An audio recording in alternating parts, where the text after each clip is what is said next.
Maharashtra Bhajap core committee बैठकीचं आयोजन प्रदेशाध्यक्ष चंद्रशेखर बावनकुळे, कार्याध्यक्ष रवींद्र चव्हाण आणि गिरीश महाजन यांच्यासह कोर कमिटी सदस्य राहणार उपस्थित।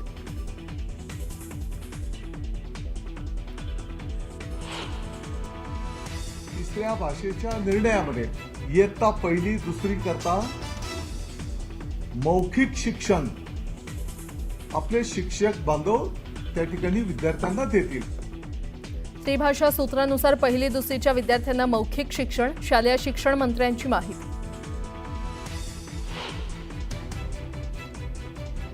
हिंदी सक्तीच्या वादात भुजबळांची उडी, हिंदी सिनेमा आणि सिरियलमधून हिंदी घराघरात पोहोचल्यानं सक्तीची आवश्यकता नाही, भुजबळ यांची भूमिका।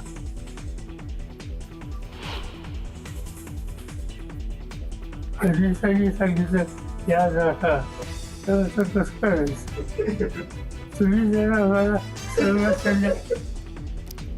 शक्तीपीठ महामार्गाला राजकीय विरोध करणाऱ्यांना बघणार नाही, फडणवीसांच्या या इशाऱ्याला शरद पवार यांचा खोचक टोला।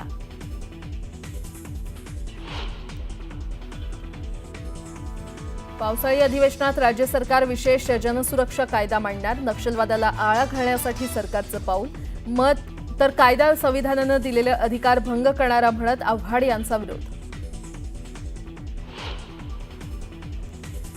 झिशान सिद्दीकी यांचा पाठलाग करणारे 2 संशयित ताब्यात, संशयित व्यक्तींना वांद्रे निर्मल नगर पोलिसांनी घेतलं ताब्यात।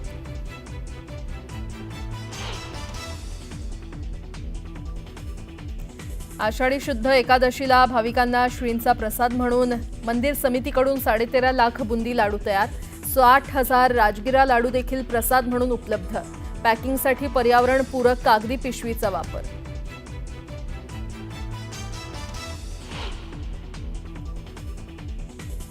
ओडिशाच्या पुरीमध्ये जगप्रसिद्ध जगन्नाथ यात्रेला होणार सुरुवात, रथयात्रेच्या पार्श्वभूमीवर भक्तांमध्ये उत्साहाचं वातावरण।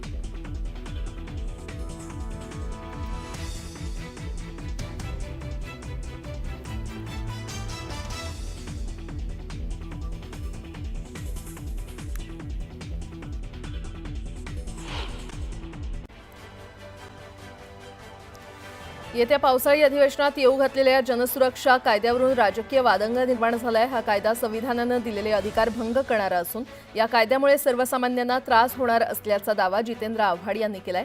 तर पावसाळी अधिवेशनात जनसुरक्षा विधेयक मंजूर होणार असल्याचं मंत्री चंद्रशेखर बावनकुळे यांनी म्हटलंय।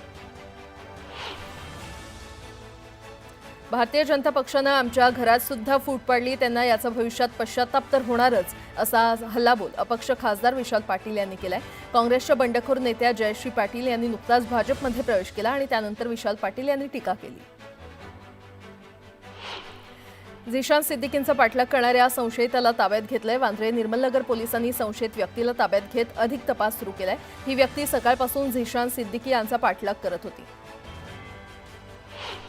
माजी स्थायी समिती सभापती विकास म्हात्रे आणि त्यांच्या पत्नी माजी नगरसेविका कविता म्हात्रे यांनी भाजपमधील सर्व पदांचा राजीनामा दिला, त्यामुळे डोंबिवलीमध्ये भाजपला धक्का बसलाय। उबाठा पक्षाकडून मानसन्मान आणि विकास निधी मिळाला तर आम्ही त्या पक्षात प्रवेश करू, असा गौप्यस्फोट विकास म्हात्रे यांनी केलाय। बुलढाण्यात किरीट सोमय्यांनी जिल्हाधिकाऱ्यांची भेट घेतली, भोंग्यांबाबतच्या कोर्टाच्या आदेशाची अंमलबजावणी करण्याची मागणी त्यांनी केली आहे। तर राज्यात कुणाचीही दादागिरी चालणार नसल्याचं म्हणत अजित पवारांना प्रत्युत्तर दिलंय। भिवंडीमध्ये शिवरायांच्या अश्वारूढ पुतळ्याची उभारणी केली जाणार आहे आणि यावेळी आमदार महेश चौगुले यांच्या हस्ते भूमिपूजन करण्यात आलं। यावेळी मोठ्या संख्येनं शिवभक्तांची देखील उपस्थिती होती।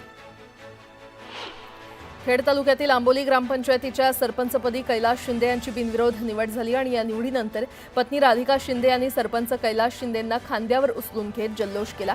माझा नवरा फक्त माझा जोडीदार नाही तर आता गावाचा आधार आहे, अशी प्रतिक्रिया राधिका शिंदे यांनी दिली। शक्तीपीठ महामार्ग निवडणूक पूर्ण होईपर्यंत रद्द केल्याचे ढोंग केल्याचा आरोप राजू शेट्टी यांनी केलाय। आता जिल्हाधिकाऱ्यांच्या मार्फत दबाव टाकून रस्ता करण्याचा प्रयत्न करत असल्याचंही ते म्हटलंय।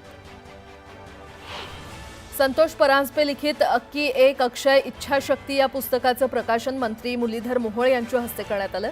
विल्सन आजारानं ग्रासलेल्या पण तरीही खचून न जाणाऱ्या छायाचित्रकार अक्षय परांजपेच्या आयुष्याची संघर्षमय कथा या पुस्तकातून उलगडणार आहे। आपत्कालीन स्थितीला 50 वर्ष पूर्ण झाल्यानं गोंदियामध्ये भाजपनं काळा दिवस साजरा केला। दरम्यान मोदी सरकारच्या काळातील 11 वर्ष पूर्ण झाल्यानं प्रदर्शन देखील भरवण्यात आले।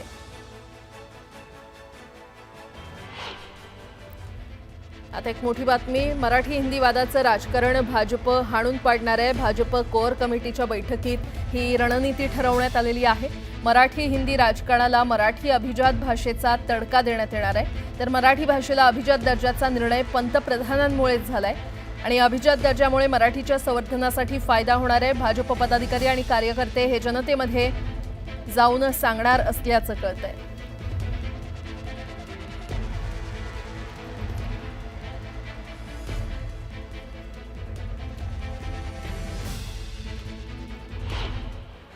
गणेशोत्सवासाठी कोकणात जाणाऱ्या चाकरमान्यांची वाट खडतर झालेली आहे. महामुंबईतून कोकणात जाणाऱ्या सर्व रेल्वे गाड्यांचं आरक्षण फुल झाल्यानं गणपतीकरता गावी जायचं कसं असा प्रश्न त्यांना पडलाय.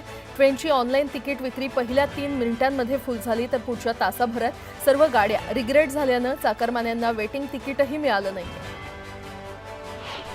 मराठवाडा आणि आणखी काही दुष्काळग्रस्त भागाचं चित्र शक्तीपीठ महामार्गामुळे बदलेल. आज जे विरोध करतायत त्यांनी समृद्धी महामार्गाला देखील विरोध केला होता, पण हाच मार्ग आज गेम चेंजर ठरतोय. या शब्दात मुख्यमंत्री देवेंद्र फडणवीस यांनी शक्तीपीठ मार्गाचं जोरदार समर्थन केलंय.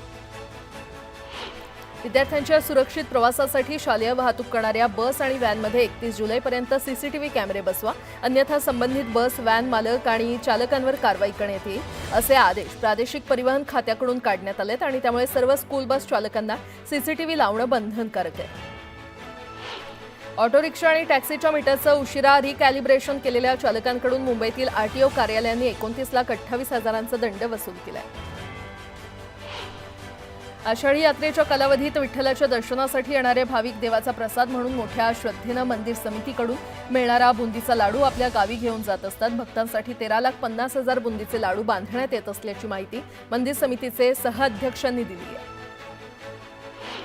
विदर्भात पावसानं चांगलाच वेग घेतलाय. नागपूर शहरात गुरुवारी सकाळपर्यंत 32.4 मिलीमीटर पावसाची नोंद झाली, तर वाशिमच्या मालेगाव भागात सर्वाधिक 145.1 मिलीमीटर पावसाची नोंद झाली आहे. राज्यात आतापर्यंत 56 लाखांहून अधिक हेक्टरवरील पेरणी पूर्ण झाली असून सरासरी क्षेत्राचे हे प्रमाण 39% आहे. सर्वाधिक क्षेत्र असलेल्या सोयाबीनची 45% अर्थात 21 लाखांहून अधिक हेक्टरवर पेरणी झाली, तर 18 लाख हेक्टर अर्थात सरासरीच्या 43% क्षेत्रावर कापसाची पेरणी झाली. मुंबई पोलिसांनी ठरवलं तर ते काहीही करू शकतात याची प्रचिती पुन्हा एकदा आली आहे. मुख्यमंत्री देवेंद्र फडणवीस यांचा सक्रिय पाठिंबा आणि पोलीस दलाची इच्छाशक्ती यातून मुंबईतल्या वेगवेगळ्या धर्माच्या 1500 वास्तूंवरचे भोंगे उतरवण्यात मुंबई पोलिसांना यश आलंय. पाटण तालुक्यातील सडा दाडोली पठारावर म्हावशी आणि गुजरवाडी गावचे ग्रामदैवत श्री खंडुआई मंदिरासमोर सुरू केलेला बिअर बार बंद करण्याची मागणी करण्यात आली आहे. मल्हारपेठ पोलिसांकडे ग्रामस्थांनी निवेदन दिलं.